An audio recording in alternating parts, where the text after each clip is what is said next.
My name is Courtney Terrry, and this is Cultural Encounter, celebrating art, culture, and life in Yamhill County. My guest today is Matt Hawkins of MacClayPottery. Welcome, thanks for coming in. Thank you so much for having me. I'm so glad to be here. Yeah. So you had mentioned before we started filming that you have been in McMinnville, Yamhill County for about 4 years. So you're relatively new to the area. I'm a newcomer for sure, but there's been a lot brought me here, and then there's been even more that's kept me here. So we'll start there. Yeah. But yeah, so I love it here. And when so you're MacClay. Do you say, is it MacClayPottery? Can you say MacClay? You can say both. So okay. I shortened it a lot of times to MacClay, but I wanted to have the pottery in there because pottery isn't only what you make, it's also the place you make pottery. It's kind of the antiquated version of the word. So yeah, we are a pottery, and we make pottery. That's so cool. But you can always shorten it to MacClay or MCP if you're really hip. Ooh, I'm going to MCP. I'm going to learn to spin a wheel. No, is it spin a wheel? Yeah, you can spin a wheel. You can spin a wheel, and you can throw the pottery too. It gets messy. It's kind of a chaotic process. But I feel like a lot of what the process does is, you have so many options when you work with clay. You can really make anything you want. And I think this is overwhelming for some people, but then it gives other people kind of a path through and a place to channel their creativity. This is what I love about clay. It's therapeutic in a lot of ways. It's sensory, it's very calming. And at the same time, you have so many options. It can feel like there's a lot at stake too. And so you get to ride that line however you want to.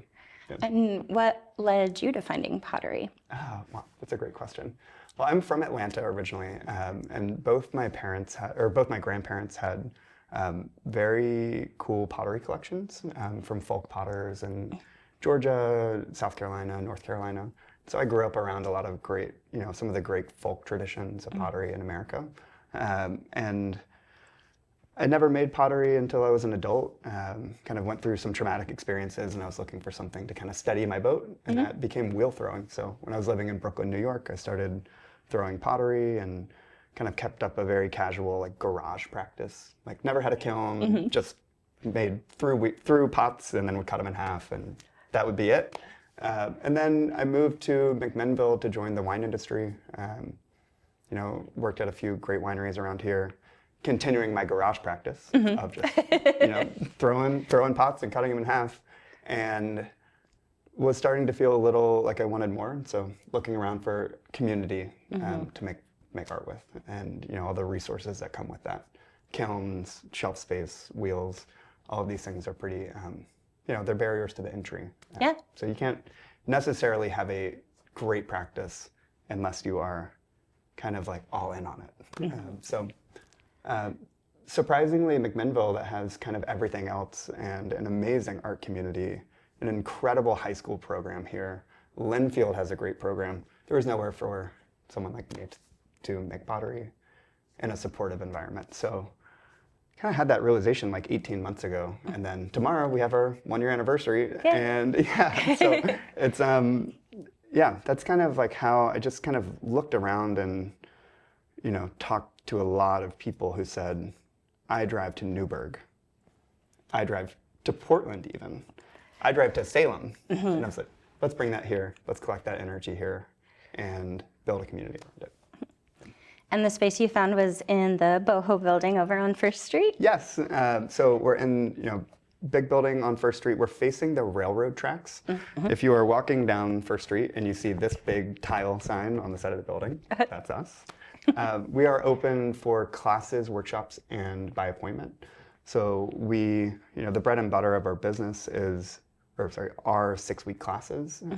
We have 5 of them a week in the busy season, taught by 3 different teachers. And in addition to that, we do, private workshops and events as well. So the door's not always open unless you are there for a class or open studio time. Sure, that makes sense. And yet that's still makes it so accessible for all those people out there and are the 6-week classes, there's different ones, is it different levels? So if somebody was kind of more experienced, they could come? Yeah, it's a great question. So the classes are divided first off into hand building and wheel throwing. So we keep the classes really small. It's only 6 people per class with the teacher. It's 3 hours per session. And then outside of that, you get access to the studio. So we have 3 wheel throwing classes and 2 hand building classes.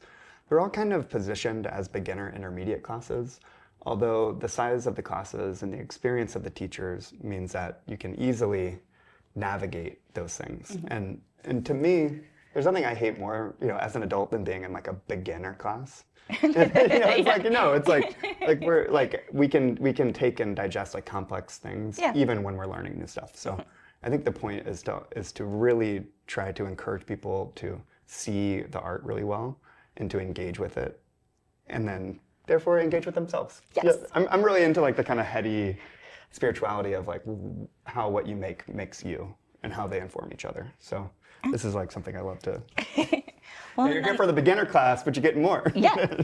Well, and I think it would be, what you said about doing, throwing pottery. I'm going to get the verbs right for what you need to do, throwing pottery in your garage for so long, and that was satisfying for you, and that really helped you. And I love that you wanted to take kind of this healing process that might have been kind of personal to you and bring that out into the community so that other people, because we know how much art can help heal things. Absolutely. And even if also just the struggle. So when you're the struggle is good. But then the struggle can be like the way to get outside of the rest of the struggle of your life. So it's like we have had people who have lost partners, who have lost children, who have gotten married, like all of the messiness and beauty of life is kind of, I've tried to make a space that is a container for it. So it's like, if you need to come in here and cry, like I've already cried here. If you need to come in here and dance, there's been a lot of dancing too. So it's like the space is warmed up, hopefully, for people to kind of experience the studio as an extension of the rest of their life, and also as like a safe haven. I won't forget the first hand building class we held was 6 women in their 50s who all said, I have spent the last 20 years giving my life to my children, and now I'm here to give something back to myself. And this still gives me chills because it was like these people who just had been yearning for an extra space to release and reclaim some of their own energy. So that's what I think the studio space is for. I really believe in a shared studio space as well. It can be isolating to be at home, and the accountability and the commitment you get from a 6-week class will take you farther than you thought you could go.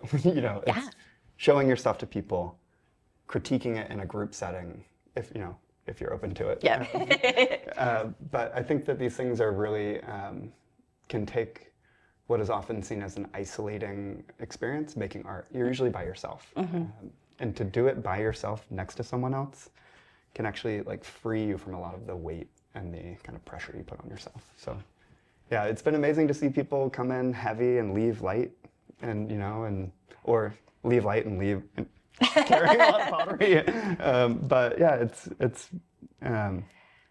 it's been powerful to share the healing journey, and powerful to transmit things from my teachers to other people, and then to also receive it from students as well. It's been I can talk all day. No, but that's the kind of community that you want to have, where it's like it's holistic and it's circular like that. The 2 teachers that also teach with you, how did you connect with them? Oh, they're amazing. So when I first started this idea, the first thing the advice that I got was just talk to everyone. So I started calling studios in Portland and the Willamette Valley, all across the Willamette Valley, Salem, Newburgh. Can I take you out to coffee? Like, you're the studio manager. Can I come pick your ear? And then, that led me to 2 amazing teachers. Cindy Hoskison, who is the director of ceramics at Linfield. She and her husband have been intertwined with truly the history of Oregon pottery for the last 50 years. They're incredible people. Love them both. And then the second person, my teacher, Michelle Blumenthal, is seriously one of the most incredible women I've ever met. She is an accountant by day, and her personal journey was also struggle, then healing through clay. And so she brings that same sort of like belief in the big picture. Even though you're making a butter dish, it's more than that. You know, it's like it's a chance for creation. So she, without the two of them, we wouldn't be here. They've both been teaching classes since the beginning. Yeah, taught me so much. So I love them. Yeah. Well, and so besides the class, you also have other offerings, like like private events and things like that. Totally. Yeah, it's been a cool way to try to engage with the community. We've done events for Nike executives before. We've done events for local wellness groups. We've done birthday parties, I have a bachelorette party tonight. It's gonna be fun. But these range from like relatively like accessible and affordable projects, so maybe painting tiles, and then I'll glaze them and return them to you, to something more like bespoke, whether that's making custom pottery for you to paint, or catering the event, or pouring wine for the event. So we just had a big 40-person event with some wineries for winery stuff. Yeah. So one of the things I'm really proud of are the wine cups that we've been making. So this is actually cup 102. I started this project like 6 months ago, and they're getting light and they sound good, yeah. Okay. But each month we do an open house on the third Wednesday of every month. So it's called What is Art Jam? And it's co-hosted with a friend of mine, an artist, Nicholas Cagliori, who has a boutique winery here and is an artist. And so we pour wine and paint these wine cups as a community. So yeah, and along with other things. So private events, open house, classes, we do them all. And maybe I'm asking this for myself or maybe anyone else.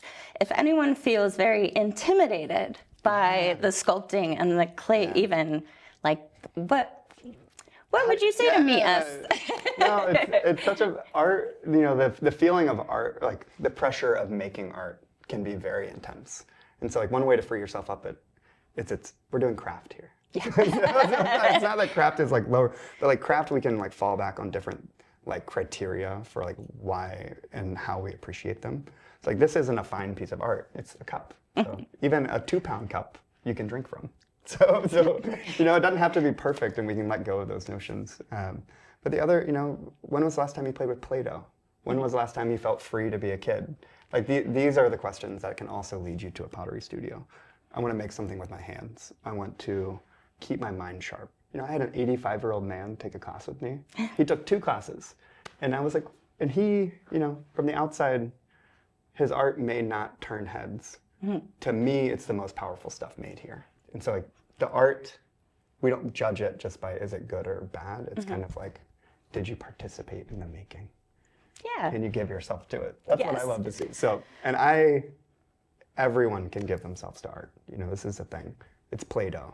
It's arranging sticks on the table. Like these sort of patterns and things are like what make humans so amazing. So, especially in the age of increasing, things made by machines, AI, I think the reasons are more important than ever to make things with your hands, to be human, to participate in your community in a really real way and be seen by them.